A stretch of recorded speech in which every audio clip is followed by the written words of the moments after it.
my channel. My name is Misty, and today we're going to be talking about sensory play or sensory learning. Now, I've had requests for these type of videos, so this one is more of the introduction type video. So we're just going to talk about a few simple things regarding sensory play. So before we get into all the details of what you need to know about sensory play, make sure that if you're brand new here that you subscribe for more homeschooling content and sensory play content just like this. I will have plenty more coming up. And also hit the thumbs up button if you find this video useful in any way for you and your homeschooling experience. That way I know this is the type of video you want to see in the future. All right, time to talk about sensory play.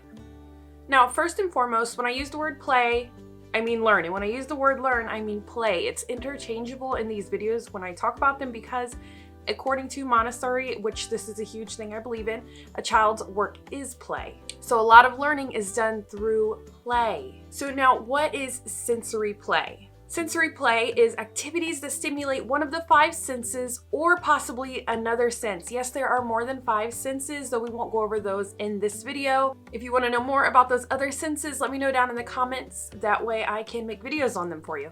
Another very simple way to put it is that sensory play is sensory input. With sensory play, you're sending information through your nerve system to the brain to process the information and to make sense of it in your world. Now, whether or not your brain retains the information or decides to let it go is another story for another time, a whole nother scientific thing.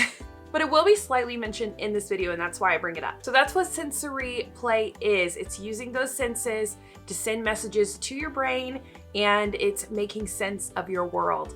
For us adults, they're learning, but for them, they're playing. And so the two worlds come together and they create the perfect scenario. So with that being said, why is sensory play important? One of the reasons sensory play is so important is because it creates nerve connections in the brain that allow a lot more complex learning to happen. So as I mentioned before, when you send that information to the brain, it goes through a process of deciding what it will retain and what it will let go of.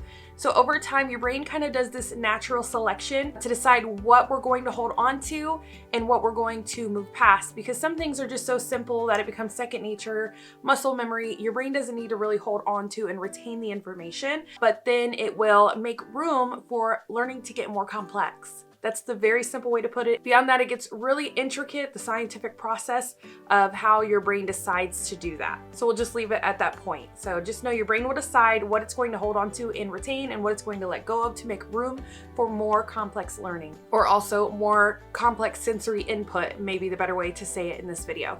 It also helps with fine and gross motor skill. So if you don't know what that is, that's basically the use of the body and becoming more precise with using it. So fine motor, a lot of times you're going to see it's things to do with the hands, playing with the blocks, writing, painting with fingers. Those are the type of things you would consider a fine motor skill. And I can do a way more in-depth video about this as well if you would like. Once again, just those things, tell me in the comments. And gross motor is when you're using the larger part of the body. So that would be playtime, that would be jumping over things, climbing things, moving things, anything that requires your body to move with larger muscles and joints. It also promotes critical thinking and problem-solving skills. So with sensory play, there's a lot of commands and directions that can be given, and so that's a proper way to learn about language. So your child will be listening to commands or directions: touch the Play-Doh, squeeze the Play-Doh, break the Play-Doh, right? There's different ways to say it. Roll the Play-Doh. Those are directions and commands given, and so that's one way to understand and develop more language in sensory play. Another way that it develops language is understanding adjectives and describing things. So we can talk about the different properties of that sensory play. Is it soft, hard, rough? Is it sticky? Those kind of things that we can figure out. Is it bouncy? So that's another way to develop language, whether that's you pointing out those things because they're super young and still not understanding language, or maybe them describing it to you if they're older. Another great thing about sensory play is that it's very therapeutic and calming. So if you have kids that can be chaotic and busy, or even kids that have sensory input issues, then doing sensory play is going to be so crucial. I have 2 very wild, rambunctious children, and doing sensory play definitely calms them down. And like I said, if you have a child with sensory input issues, then you would find sensory play that helps them with developing more of their sensory input. And of course, that's something that has expertise in and of itself, and I really don't have much knowledge in that area. But keep in mind, if you do have a child with sensory input issues, There are plenty of books out there to grab and to start working on sensory play with them. And the benefit for us, there are more benefits obviously, but I'm only naming a few. The benefit for us is our children stay occupied, giving us a little bit of a break, and that's always a good thing. Oh my goodness, my eye is jumping this whole video. I'm sorry if you see my eye twitching in the video. It is jumping nonstop. And the last thing we're going to talk about is sensory play just sensory bins? The answer is no. No, it's not. Now, sensory bins are the most obvious form of sensory play. I think it's the thing that gets highlighted the most for sensory play, but there are other ways to do it. I'm only going to name a few here to give you other ideas of what sensory play looks like, and most likely you're doing it without knowing you are. So painting. Painting is a huge sensory play, and you can do it in different ways to make it sensory rich, and that could be using ice to paint with, or salt to paint with. Probably not the two together. We all know there can be reactions with that. You can do foam painting, oil painting, using sponges, like using fingers. Anything like that is sensory play. So keep that in mind.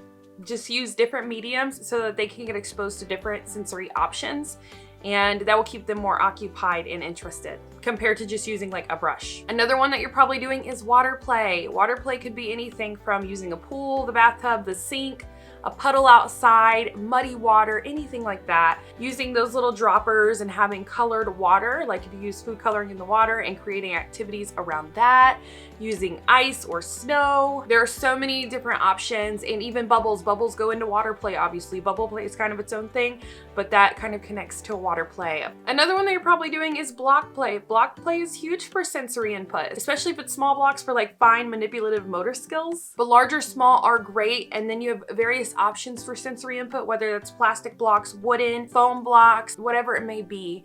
Those are all various options to use. Magnet tiles are another one. Food play. Food play is another one. Allowing your child to do something like create their own recipe. Maybe you set out a bunch of options on the table, give them a bowl and a spatula, and let them go to work. Make sure that it has various options with different textures, colors, smells, everything like that, and let them just create their own fun recipes. That is great sensory input. And another one, we're going to talk a little bit more about gross motor input. So gross motor input is anything that's not just the hands. We're talking about using the whole body, using those muscles, and really getting physical. And there are various ways to do this. Obviously, like outside play on the swing set, anything like that is gross motor skill. Gross motor skill can be very easy to do, but sometimes you need options that don't require you to always be out on the playground, right?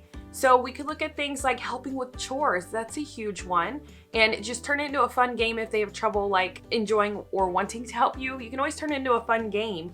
And that could be for another video. Once again, I'm trying to keep these videos shorter than usual because I talk a lot. Another way you can do it is have baskets full of items and move them across the floor. So there's various ways to do this. So let's say that I have a bin of stuffed animals. I could have them grab it and scoot it across the room, scoot it back, and just continue this game. Another way is that maybe you dump the items onto one side of the floor and have the basket on the other side of the room. They have to run and grab just a few stuffed animals, fill up the basket, and keep running and doing this, and then they grab the basket and drag it to the other side of the room. That is another great way to do it. And then also creating obstacle courses, whether that's in your house or outside. It can be very simple. Let's set cups down and let's run in and out of the cups, or maybe we will set up a stack of books. You have to jump over the stack of books. There are various ways to do this. So just kind of get creative and think of ways to create an obstacle course inside if you need to. Like here where I live, it's super cold. We can't stay outside for more than 10-15 minutes, maybe even less. All right, so those are some options for you guys for sensory input and play. I just wanted to make a quick beginner video to get you understanding how sensory input and play works, and I hope that this was useful for you. If it was, make sure you hit that thumbs up button so I know you want to see more content about sensory play.